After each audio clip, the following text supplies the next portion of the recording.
შექმნა პრაქტიკულად დღეს ეს დასრულებულია, თუმცა კითხვა თუ რამდენი შეუძლია ამისთვის დასავლეთმა გაიყოს, ჯერ კიდევ დგას და არ არის ამ კითხვაზე გაცემული პასუხი. მესამე ხოდა ამიტომ ჩვენი ამოცანა ამ სიტუაციაში მიუხედავად იმისა, რომ გვესმის, რომ დღეს ვერ ხვდებით ნატოს წევრები ამ სამითმა ეს კიდევ დაადასტურათ და არა იმიტომ, რომ ჩვენ რაღაცა დავაკელით, არ არის სტრატეგიულად ჩამოყალიბებული, ჩვენ უნდა ვიზრუნოთ იმაზე, რომ მით უმეტეს ცეცხლმოკიდებულ სახლში არ შეგვაგდონ ჩვენც, ან არ გაფართოვდეს ეს ცეცხლი, ან რუსეთმა არ გააფართოვოს ეს თეატრი საბრძოლო მოქმედებების ფიზიკურად დავიცვათ ჩვენი უსაფრთხოება. ეს არის ეს იყო ჩვენი მეორე ამოცანა. ამ თვალსაზრისით არის ის მექანიზმები საკმარისი, რაც ნატომ გითხრა რომ მოგცემს. არა, მაგრამ არც უკრაინასთან მიმართებაში ნატოს არ მიუწია ჯერ ის საკმარისი მექანიზმები, რაც საბოლოო ჯამში რუსეთის პრობლემას არ მოჰყრი და არ არიან ბოლომდე ჩამოყალიბებული. არის ის მაქსიმუმი, რაც ჩვენ შეიძლება მიგვეღო. ალბათ კი აი იმ თვალსაზრისით თუ რა გზავნილია ეს რუსეთისთვის, იმიტომ ყველას გვესმის, რომ არ არის უბრალოდ ტრეინინგ ცენტრი საქართველოში. ეს არის ნატოს პირველად სამხედრო ყოფნა, არსებობა საქართველოს ტერიტორიაზე, იმ პოტენციალით, რომ ჩვენ სხვა ქვეყნები მოგცემენ ჩვენი თავდაცვის საშუალებას. ბუნებრივია ხა, ჩვენ რაც არ უნდა თავდაცვის საშუალება მოგცემ, ჩვენ თავს მაინც ვერ დავიცავთ მთლიანად იმ საფრთხესგან რა გვაქვს. თუმცა ტაქტიკურად გვაძლევს გარკვეულ უპირატესობას თქვა შეკავების და ასე შემდეგ არ წავალ ამაში, მაგრამ რაც მთავარია, მათ შორის ჰეგელის ვიზიტი მეორე დღეს, ეს არის სერიოზული, ესე ვთქვი, უფრო სერიოზული გზავნილი რუსეთის მიმართ, ვიდრე აქამდე ოდესმე ყოფილა, თუნდაც საქართველოს ფიზიკური უსაფრთხოების დაცვის თვალსაზრისით. ამიტომ ნამდვილად თუნდაც იმ დისკუსიის დაწყება საჰაერო თავდაცვის შესახებ, რომელიც თავდაცვის მინისტრმა დაიწყო და სამწუხაროდ მთავრობაში ამაზე გაუგებარი, აბსოლუტურად მიუღებელი და გაუგებარი რეაქციები მოყვა ამას. მიუხედავად ამისა, მთლიანობაში აი ამ ყველაფრის მიღწევა, რა თქმა უნდა, იყო მნიშვნელოვანი. ეხლა კონტექსტს რაც შეეხება, კონტექსტი არის რამოდენიმე. ერთი კონტექსტი არის, რომ რუსეთი არის გააგრესიულებული ამ ტერიტორიაზე. მეორე კონტექსტი და რაც ჩვენ შესაძლებლობას გვიხსნის, არის რაც უკვე თქვით, რომ შემოტრიალდა ევროპა ამ პრობლემებს და უცხო ისე ყურება, როგორც ჩვენ, ასეთ ჩვენ ვიძახდით ამდენი ხნის განმავლობაში. ამ სიტუაციაში რა შეგვიძლია ჩვენ გავაკეთოთ კონკრეტულად ამ სამიზე ამ მთლიანად საერთაშორისო თანამეგობრობასთან ურთიერთობაში. პირველი ამოცანა ალბათ იქნებოდა და ამის შანსი დღეს არის და ხვალ შეიძლება აღარ იყოს, მით უმეტეს პრობლემების უკერები ჩნდება მსოფლიოში, რომ გავაკეთოთ ბმა ჩვენი პრობლემების იმ პრობლემებთან, ანუ მე ვამბობ სამართლებრივი მექანიზმების თვალსაზრისით, იმ პრობლემებთან, რაც არის დღეს უკრაინაში. მოკლედ რო გითხრათ, იმ სანქციებში, იმ რეზოლუციებში, რომელიც დღეს მიიღება უკრაინასთან მიმართებაში და რომელიც მიზანია რუსეთზე ზეწოლა, გაერთიანდეს საქართველოს საკითხიც. გაერთიანდეს შესაძლოა დღეს სანქციაში ეს ვერ ჩადო, თუმცა ჩვენ უნდა ვიმუშაოთ იმაზე, რომ არსობრივად პრობლემა იგივეა, არსობრივად ნატო შემოbrunებულია, ზოგადად ევროპა შემოbrunებულია ყურადღება აქვს, ანუ ჩვენ არგუმენტი იმისა, რომ ამ მიმართულებით ვიმუშაოთ და ცალკე ყირიმზე კი არ ემუშაონ და ცეცხლის ჩაქრობით კი არ იყო დაკავებული, ცალკე რაღაც მომენტში აფხაზეთზე IOM-ის მონიტორები გამოვშვან და თან ბოლომდე ვერ შეუშვან. ცალკე მე რომ აფეთქდება რაღაც ჰუმანიტარული ოსეთზე კი არ ემუშაო, მერე მოლდოვაზე და ასე შემდეგ. ფრაგმენტულად. არამედ ჩვენ, რომელმაც ვიცით რუსეთის საფრთხე კარგად, ვიმუშაოთ ჩვენ მეგობრებთან ერთად ამ კონტექსტის ახსნაზე და იმის აუცილებლობაზე, რომ მთლიანობაში უნდა მოხდეს რუსეთთან პრობლემის დარეგულირება, მათ შორის აფხაზეთის, მოლდოვის და ასე შემდეგ ამ პრობლემების ერთად ჩამოყალიბება. ამ კუთხით ჩვენი მთავრობის განცხადება არაერთი, რომ ყირიმის პრობლემა განსხვავდება აფხაზეთის პრობლემისგან, თან უმაღლესი ტრიბუნიდან და უმაღლესი BBC-ზე და არა მარტო და პრემიერ-მინისტრის მხრიდან ბუნებრივია, საინტერესოა მოვისმინოთ რა ხედვას ემსახურება, შესაძლოა არის ლოგიკა ამის უკან, რატო ვთქვათ ყოფთ ამ ორ საკითხს და აი ამ სამართლებრივ მექანიზმს უშვებს, რა თქმა უნდა ძირში მოჭრა იმის შესაძლებლობა, რომ ჩვენ ამ სამითზე მაგალითად აფხაზეთის პრობლემა და ყირიმის პრობლემა ერთი სიმწავრი დამგარიყო. დღეს ჩვენ ვხედავთ, რომ აბსოლუტურად ვეთანხმები მომხსენებლებს, რომ გაყვანის ძალის გაყვანის ელემენტი ახალი გაჩნდა ამ რეზოლუციაში, თუმცა გარღვევა კონფლიქტთან მიმართებაში არანაირი არ მომხდარა და რაც მთავარია, აფხაზეთი, ოსეთი, მოლდოვა და კიდე სხვა კონფლიქტები ამ რეგიონებში განიხილება როგორც შიდა კონფლიქტები, protracted conflict არის ეს ტერმინი მოხსენიებული, ხოლო ყირიმი არის ცალკე ელემენტი და ეს მე მგონია, რომ არის სწორედ დაშვებული შესაძლებლობა. რაც შეეხება რა გავლენა შეიძლება იქონიოს კონფლიქტი და ნატოს პოანტამეტად დროს რამდენიმე რა გავლენა შეიძლება იქონიოს ნატომ კონფლიქტის დარეგულირებაზე. საბოლოო ჯამში გასაგებია რომ ეს ერთადერთი გზა არის ჩვენი არა მარტო კონფლიქტის, არამედ მთლიანი ჩვენი უსაფრთხოების პრობლემის მოგვარების, თუმცა უკვე პროცესში მით უმეტეს, როდესაც აფხაზეთშიც მიდის ძალიან საინტერესო პროცესები და ამაზე საინტერესოა მინისტრის აზრიც მოვისმინოთ. დღეს უკვე სტატუს კვო არ არის ჩვენ ინტერესებში. დღეს უკვე შეიძლება დავიწყოთ მუშაობა ერთი მიმართულებით. აფხაზეთში დღეს თუ შევხედავთ არ ვიცი რამდენად ადგილობ ფალკურს, არის რეალური რაღაცა ფორმის ანექსიის საფრთხე რუსეთის მხრიდან.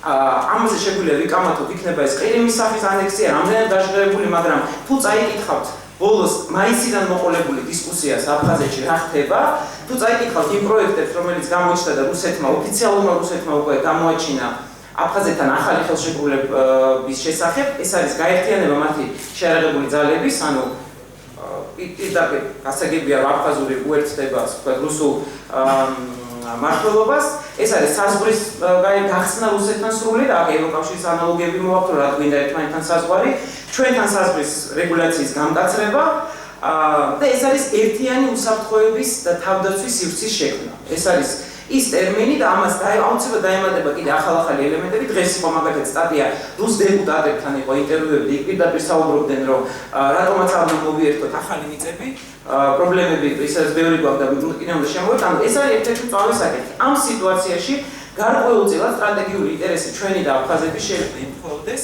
იმ თვალსაზრისით, რომ ის სიკეთეები, რაც საქართველოში მოდის ევროკავშირი და ნატოს პოტენციური გაფართოების თვალსაზრისით, მოხდეს ამის ტრანსლირება და ახსნა მათთვის, რომ რეალური მათი ფანჯარა არის საქართველო და არა რუსეთი, რომელიც ექცევა იზოლაციაში.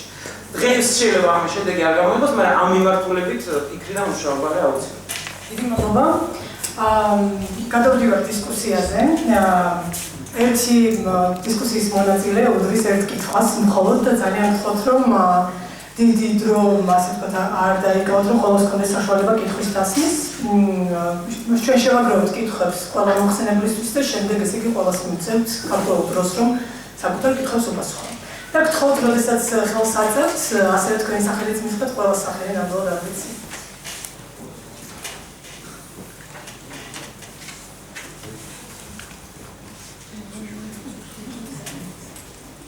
თქვენი სახელი მითხრით, უბრალოდ რიგი რომ კარგი, გისმენთ ნოდარ და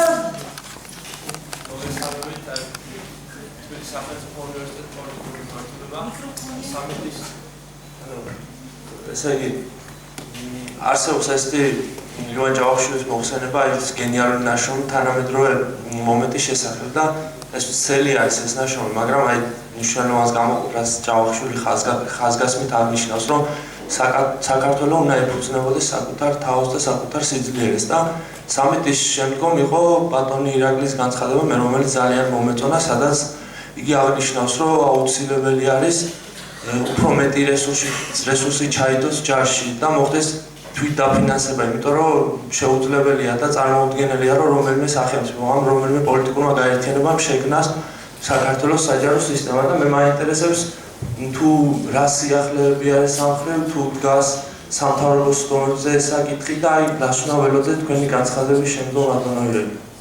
დიდი მადლობა. ნოდარ ვანო კამერა.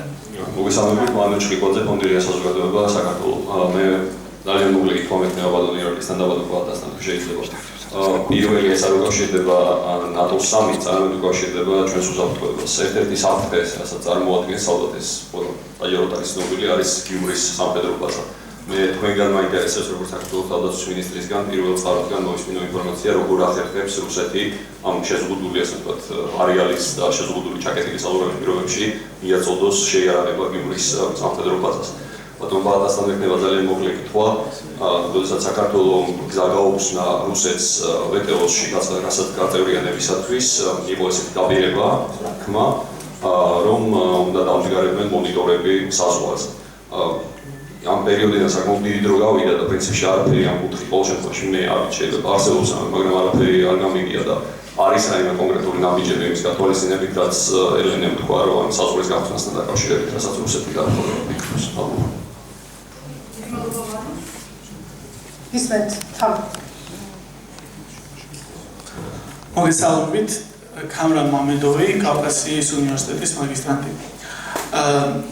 თქვენი აზრით, რამდენად მნიშვნელოვანია ეთნიკური უმცირესობების ჩართულობა და ქვეყნის პირდაპირ თუ ირიბ მართვის პროცესში, მათი ჩართულობის ხარისხი რამდენად მნიშვნელოვანია ქვეყნის პირდაპირ თუ ირიბ მმართველობის პროცესში და კონფლიქტების მოგვარებასთან დაკავშირებით და თქვენ ადგილას, აი რომელიმე მინისტრის ადგილას რო იყოს ეთნიკური უმცირესობების წარმომადგენელი და ესაუბრებოდეს იმ აფხაზ და ოს ზუსტად ქვეყნის ინტერესებზე, ეკონომიკურ განვითარებაზე, ეროვნულ უსაფრთხოებაზე იქნებოდა თუ არა ეს უფრო ეფექტური ვიდრე დღეს არის. ფაქტია, რომ ქვეყანაში ცხოვრობს 9 მილიონი ეთნიკური უმცირესობა, რომელიც ქვეყნის მმართველობის პროცესში მაღალ ეშელონებზე არ არის წარმოდგენილი, ამას ხედავს ის აფხაზის და ოსიც და ქალბატონმა ელენა მახსენა, რომ საქართველოსმა იყოს ის ფანჯარა მსოფლიოსთან დასაკავშირებლად აფხაზის და ოსისთვის, მაგრამ აქ მცხოვრები 9 მილიონისთვის ჯერჯერობით არ არის ის ფანჯარა, მე ესე ვხედავ, ამას დაინახავს თუ არა აფხაზი, რომ რეალურად შეიძლება იყოს საქართველოს ფანჯარა აფხაზის და ოსისთვის. მადლობა. დიდი მადლობა. თქვენი სახელი მითხარით? დათო გისმენთ? მოგესალმებით. თავდაცვის მინისტრის შეკითხვა, მე მაინტერესებს ნატოს სტრატეგიების ძალებთან დაკავშირებით, ან როგორც ვიცით, საქართველოს ერთ-ერთი პროექტი და აპირებს რომ იყოს მისი კონტრიბუტორი. თუ შეიძლება რომ დამატებით დეტალები მოგვაწოდოთ, რამდენი ჯარისკაცი ჩაერთვება ამ პროცესში, სად იქნებიან ეს სტრატეგიების ძალები ბაზირებული, შედის თუ არა მათ სამოქმედო არეალში საქართველოს და აი დამატებით დეტალები ვუხსნათ ამ საკითხში. გეტყვით რომ შეგიძლიათ კითხვა დასვათ, შეგიძლიათ კომენტარი გააკეთოთ, გისმენთ თქვენ? დიახ, თქვენ. მიკროფონი აი არ მოდის. მარიამ ქობულია, საქართველოს ახალგაზრდა ჟურნალისტთა ასოციაციის თავმჯდომარე. მოგესალმებით.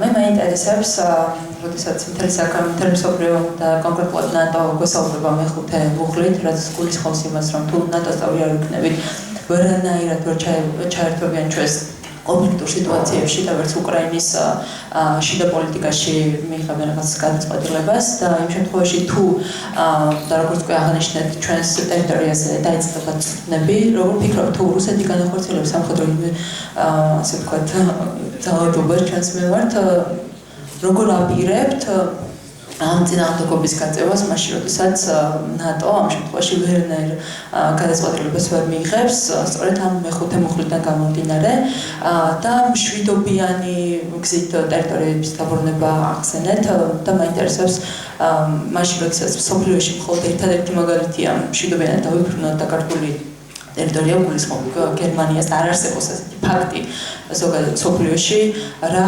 ალტერნატიული გზები არსებობს იმისათვის, რომ დავიბრუნოთ მშვიდობიანად ეს ტერიტორია და ხომ არ არის დიდი პოლიტიკის, ასე ვთქვათ, დიდი თამაში ეს, რომ ჩვენი გეოპოლიტიკური, ასე ვთქვათ, სიტუაცია იქნას გამოყენებული იმისათვის, რომ პირიქით ჩავებოთ არასამშვიდობო ოპერაციაში. დიდი მადლობა, მარიამ, გისმენთ. გიორგი ჯანგიანი, უნივერსიტეტის სახელმწიფო უნივერსიტეტის მაგისტრანტი. მოგესალმებით, პირველში მადლობა მინდა გადაგიხადოთ დღევანდელი მოხსენების სარჩელოდ შესაძლებლობა თქვენგან მოვისმინოთ უშუალოდ ამ მოვლენების შეფასება.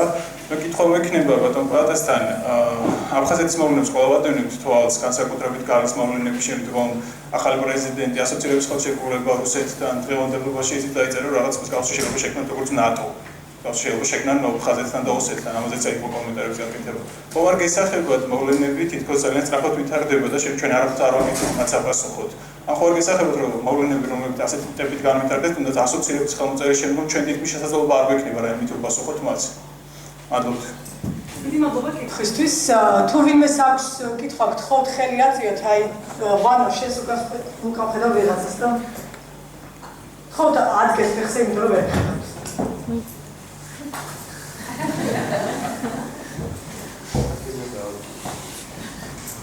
პირველ რიგში მინდა გამოვიყვა ჩემი აქტუალობა ბატონ ირაკლის მიმართ, რომ ამ ხელარანგი სახელმწიფო чиновники მოგზავნდა აუდიტორიაში და არავინ არ გაუჩრეკავს და არავინ არ ყოფილა რაღაც უპრეცედენტო უსაფრთხოების ნორმები, ეს ძალიან მისასალმებელია და შეკითხვა მექნება ბატონ პატასთან. ძალიან კარგია, რომ თქვენ სამინისტროს გადაერქვა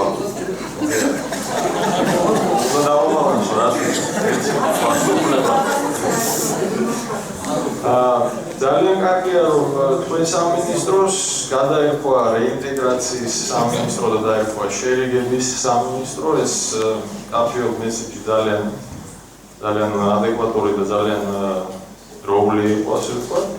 მაგრამ მაინტერესებს ზუსტად აი ამ შერიგების დროს რამდენად აქვს მნიშვნელობა ნატოს როლს საქართველოში, რადგან ეს არის სამხედრო ორგანიზაცია ცალსახად, სწრაფი რეაგირების ბატალიონის წევრები თუ ხდებით, ჩვენ უფრო მეტად მას ვექვემდებარებით ნატოს და რამდენად ესე იგი თქვენ ხედავთ ნატოს როლს ჩვენსა და ჩვენს დაკარგულ არა ოკუპირებულ რეგიონებს შორის შესარიგებლად.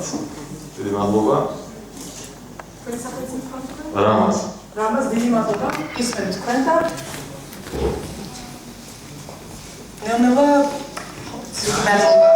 დიდი მადლობა მოგზაურებისთვის თამთა საგარეიძე მაინტერესებს შერიგების სამინისტრო რა ნაბიჯებს დგას იმისათვის რომ რეალურად მართლა მოხდეს შერიგება სამოჩაბლოსა და აფხაზეთს დიდი მადლობა. და ეს იქნება პრინციპში ბოლო კითხვა, იმიტომ რომ ჩვენ ნახევარი საათი რომ დავიტოვოთ ეს მეორე კითხვა გინდა თქვენ არ გიქნება თავისუფლება. სუსი ბოლოში თამ. აუცილებლად მივცემთ იმ ადამიანს საშუალებას და ის იქნება უკვე ბოლო კითხვა ის თქვენ. მოგესალმებით ფორმები მშვენიერი თბილისის სახელმწიფო უნივერსიტეტი. პირველ რიგში მინდა ყველას მოგილოცოთ ის ასე ვთქვათ სამი მიღწევა რომელიც ამ სამიზე ასე ვთქვათ მივახციეთ და მე გამოვხდი ეთობრივი სამხედრო ბაზების თემატიკას და მაინტერესებს ახლობით ის დაიწყება ეს ვთქვათ უკვე ოდიშოა სანაშია შეთანხმება როდის ამოქმედება სამხედრო ბაზები და აი საფრთხის შემთხვევაში რამდენად იქნება შემაკავებელი ფაქტორი რუსეთის აგრესიის მიმართ. მადლობა. დიდი მადლობა. გისმენთ თქვენ ხართ ის ვისაც დაგამხდა ხელი აწეული, ხო?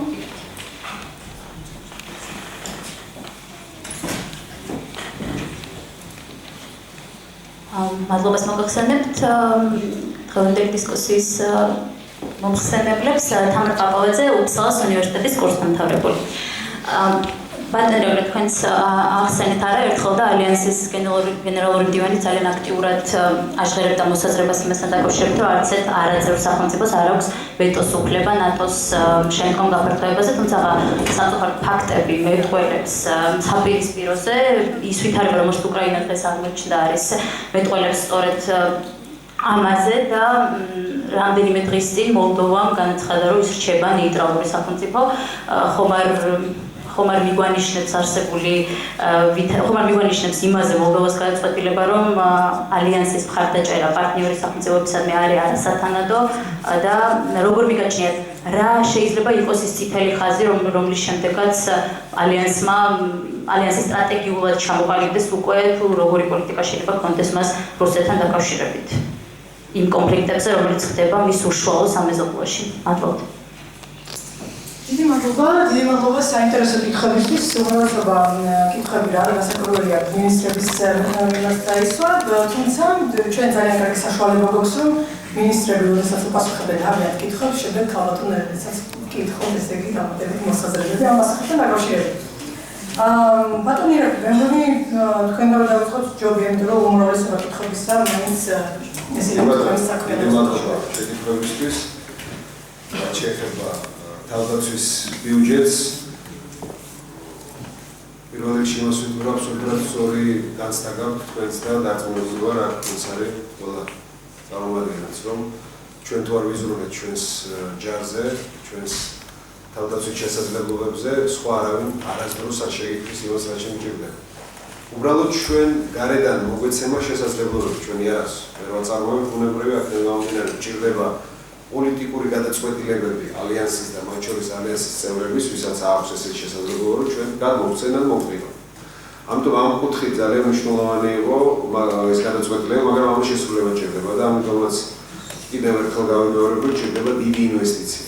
თავდაცვა არის დიდი ბუბონება ქვეყნისთვის, ისეთი პატარა ქვეყნისთვის, როგორც არის საქართველო და ბუნებრივია აქ არის პოლიტიკური გადაწყვეტილება მისაღები, ქვეყნის პოლიტიკური ხელმძღვანელობის გვიღირს თუ არა ასეთი დიდი რესურსის ჩადება თავდაცვაში და იქნება აქ თუ არა იმ შემთხვევაშიც კი სრულად რაც გვინდა ის შევიძინოთ შემაკავებელი იმ მოწინააღმდეგის, რომელიც ჩვენ გვყავს და ეს არის რუსეთის ფედერაცია.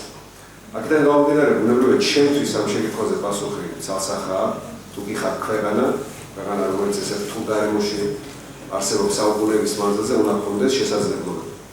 ამიტომაც მე მოვითხოვე დისკუსიებში პრემიერთანაც, ფინანსთა სამინისტროსთან, რომ მინიმუმ 11%-ით გაიზარდოს ჩვენი ბიუჯეტი მომავალი წლისთვის. ეს დისკუსიები კიდევ უფრო ასე ვთქვათ, გაღრმავდება უახლოეს რამდენიმე კვირაში და შემდეგ უკვე მოხდება ბიუჯეტის წარდგენა პარლამენტში. ამიტომ ჩემი სურვილია, რომ საზოგადოების ერთსულიანობა ამ კუთხით დაფიქსირდეს და ყველამ გაიგოს, რომ ეს არის აუცილებელი ნაბიჯი. სხვანაირად, აი ამ გეგმასაც, რომელიც ჩვენ გვაქვს, ვერ გამახორციელებთ. თუ კი იგივე ნატოს საწვრთნელი ბაზა რომელიც გვინდა, იქაც ინფრასტრუქტურული ინვესტიცია ჩვენ უნდა გავაკეთოთ გარკვეულწილად. აქედან გამომდინარე, ყველაფერი საბოლოო ჯამში მოდის გადაღწევების ფულზე. და ეს უნდა იყოს ერთგვარი კონსენსუსი ჩვენს საზოგადოებაში და რახან სახელმწიფო გვინდა რომ გქონდეს და რახან გვინდა დამოუკიდებელი ვიყოთ, ბუნებრივია ეს უნდა გავაკეთოთ. არის სხვა გზა, რომელიც აიჩენს სომხეთმა, რომელიც პრაქტიკულად მთელი საკუთარი უსაფრთხოება დაუკავშირა ერთ ქვეყანას, რუსეთს, იგივრის ბაზა და ეს შეთანხმებები და აქედან გამომდინარე, მათ აქვთ ესეთი გარანტიები უკვე მეზობელი ქვეყნისგან. ეს რამდენად პოლიტიკურად სწორია, ჩვენ განმოსახედიდან ეს არის დამპყრობელი ქვეყნისთვის, ჩვენი არჩევანი იყო ნატო, ევროკავშირი და აქედან წავიდეთ. ამიტომ ეს არის აუცილებელი ინვესტიცია. მე მგონია, რომ რაც საზოგადოების ახალგაზრდების დიდი ნაწილი ამ აზრზე იქნება და მას კი არ დააფიქსირებენ, ჩვენც უფრო გაგვერდდება, ასე ვთქვათ, ჩვენი მოთხოვნები დავაკმაყოფილებინოთ, იმიტომ რომ იცით, ბიუჯეტი მცირეა, უამრავი სოციალური ვალდებულება, უამრავი ასე ვთქვათ, პოლიტიკურად გაცხადებული პრიორიტეტებია, განათლება, ჯანდაცვა და მე მესმის, რომ აქ უკვე რაღაცეებიდან ამოღება დაგჭირდება ამ თანხის და ჩადება, მაგრამ თუ კი არ იქნება უსაფრთხოება ქვეყნის უზრუნველყოფილი, არც ბიზნესი განვითარდება და აქედან გამომდინარე ეკონომიკური განვითარებაც ვერ შედგება და სხვა სფეროებიც ვერ განვითარდება. ახლა რაც შეეხება გიუმრის მივაყვა ეს საფრთხეა, რა თქმა უნდა, ჩვენს დათვლებშიც სამხრეთის მიმართულებიდან, მიუხედავად იმისა, რომ ჩვენ ძალიან კარგი ურთიერთობა გვაქვს სომხეთთან, ძალიან კარგი, ეთნომეზობლური. მიუხედავად ამისა, ჩვენ ამ საფრთხეს ვზნობთ, ვაღიარებთ და აქედან გამომდინარე შესაბამისად გვაქვს გათვლები გაკეთებული. სწორედ ამიტომ ჩვენ გვაქვს გარკვეულწილად ურთიერთგაგება სომხეთის ჩვენს მეგობრებთან, რომ მათ ტერიტორიაზე არსებული უცხო ქვეყნისთვის, იქნება რუსეთის, ნებისმიერი სხვა ასე ვთქვათ, შესაძლებლობა არ იქნას გამოყენებული საქართველოს წინააღმდეგ. და ამ ურთიერთობის ჩვენ ვჯერათ და გვწამს ჩვენი სომხეთის მეგობრებს, მაგრამ ბუნებრივია ჩვენ არ გვწამს თუ იმისი და ჯერა რომ რუსეთი ადეკვატურად მოიქცევა, თუ კი მოხდა დაპირისპირება. მოკლედ გეტყვით, რომ ეს გათვლები ჩვენ გვაქვს გაკეთებული ჩვენი თავდაცვითი გეგმების შედგენისას. რაც შეეხება სხვა მხრივ ჩვენ გავლენა არანაირი არ აქვს გარდა იმისა, უპასუხებ კიდე შემდეგ შეკითხვას, რომ ჩვენი საჰაერო სივრცე არის ჩაკეტილი, რომ არ მოხდეს გიუმრის ბაზის მომსახურება რუსეთის ფედერაციის მხრიდან ჩვენი საჰაერო სივრცის გავლენით. მათ აქვს სხვა ასე ვთქვათ მარშრუტები, რითაც ამარაგებენ ეს, რა თქმა უნდა, ძალიან ძვირი უჯდება რუსეთს, მაგრამ ვიცით თუ რა, როგორი ტიპის რა შეერაღებებია იქ, რომელიც პირდაპირ საფრთხეს წარმოადგენს ჩვენი ქვეყნისთვის და მესამე ასე ვთქვათ ინტერესის საგანსაც შევეხები, სწორედ ამიტომაც ერთ-ერთი ყველაზე მნიშვნელოვანი და მთავარი ჩვენი პრიორიტეტი თავდაცვითი შეერაღების კუთხით არის საჰაერო თავდაცვა. ამიტომაც გვინდა რომ ჩვენი ჰაერი იყოს დაცული იმისთვის, რომ ჩვენ შარს საფრთხებო ძალებს მიეცეს საშუალება შეკავების ოპერაციის განხორციელების, თუ კი მოხდება ჩვენი ქვეყნის ხელყოფა. უცხოქვეყნის ჯარის მხრიდან და შემოდება. აქედან გამომდინარე, უნებრივია პირველი შეკითხვა არა ხო, ყველაზე აქტუალური დღეს ჩვენთვის. მეტი ინვესტიცია ქართულ ჯარში. როდის მოხდება, როდის გვექნება ეს შესაძლებლობები? იგივე ეს ერთობლივი საცვლელი ცენტრი. მე მინდა გითხრათ, რომ ამ დღიდან, როდესაც ნატოს სამიტი გაჟღერდა და დამტკიცდა ეს გრძელებული პროგრამა, პაკეტი, იმ დღიდან დავიწყეთ იქვე ზრუნვა გეგმაზე, თუ როგორ უნდა შედგეს, განხორციელდეს ცხოვრებაში გატარება ამ გადაწყვეტილების. ჩვენთან იყო უკვე ჩამოსული ნატოს შემსწავლელი ჯგუფი სპეციალურად. ჩვენი წინადადებები მოვამზადეთ და მე ვიტყვი, რომ უახლოეს ერთ თვეში მაქსიმუმ უკვე გეგმა იქნება გაწერილი, რა როდის უნდა გაკეთდეს. შემდეგ ალბათ, ვისაც დაევალა ამ პაკეტის განხორციელებაზე პოლიტიკური, ასე ვთქვათ, ზედამხედველობა არის მოადგილე გენერალური მდივნის, რომელიც რჩება ახალ გენერალურ მდივანთან, ეს არის ამერიკელი დიპლომატი ვეშბო და ისიც ესტუმრება უკვე საქართველოს. მე მინდა გითხრათ, რომ ენთუზიაზმით არიან სავსე და მათი მხრიდანაც ღირსების საქმეც არის და ბუნებრივია ნათქვამი დეკლარირებული შესრულება ეს თვითონ ნატოს ასე ვთქვათ სანდოობას კიდევ უფრო გაამყარებს, რაც უნდათ რომ დაანახონ ახლა რუსეთს ერთსულოვნება და მათი სამხედრო ასე ვთქვათ ძლევამოსილების კიდევ უფრო გამყარება. ამიტომ მე მგონია რომ ეს დაიძვრება, ამას დაჭირდება რამდენიმე წელი. მე ვთქვი რომ მომავალ სამიტამდე ჩვენ ამოცანად გვაქვს ყოველ შემთხვევაში დასახული რომ 60% მაინც ამ პაკეტში აღნიშნული ასე ვთქვათ ურთიერთობის და რესურსების ავმოქმედოთ.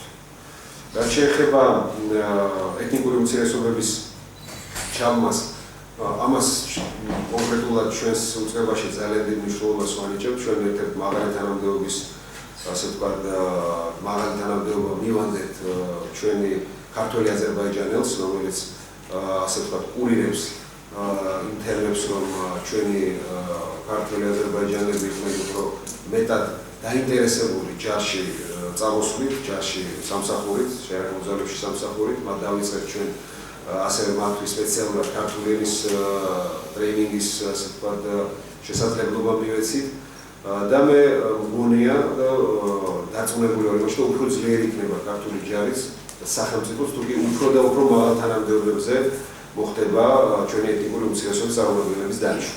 ამას დრო უნდა, იმიტომ რომ ვიცით თქვენსავე გამართულად ქართულს ძალიან ბევრი ვერ საუბრობს, ამიტომ ეს პრობლემაც ადვილად მოსაგვარებელია, თუ კი სახელმწიფომ ჩადო ამაში ინვესტიცია და რაც მთავარია, ითხოვენ და სურვილი არის ჩვენი საქართველოს ცხოვრება ეთნიკური უმცირესობების მხრიდან, რაც მისასალმებელია. ამას უნდა შემოქმედებით ნაბიჯების გადადგმა ჩვენთან, ხელისუფლების მხრიდან. მე მგონია ის არჩევნები, რომელიც ახლახანს ჩატარდა, ადგილობრივი არჩევნები, რაც თვისობრივად ახალ უფლებებს, ახალ პასუხისმგებლობებს აძლევს ადგილობრივი მმართველობით ორგანოებს და მათ შორის მეტი შესაძლებლობები წესით უნდა გაჩნდეს ეთნიკური უმცირესობებისთვისაც, რომ საკუთარი ადგილი, როლი დაინახონ ძლიერი საქართველოს მშენებლობაში. ამის გარეშე, რა თქმა უნდა, საქართველოს დემოკრატიულ ევროპულ ქვეყნად ჩამოყალიბება არ უწევია. ამიტომ ეს არის ერთ-ერთი ჩვენი პრიორიტეტიც. რაც შეეხება სწრაფი რეაგირების ძალებში ჩვენ მონაწილეობას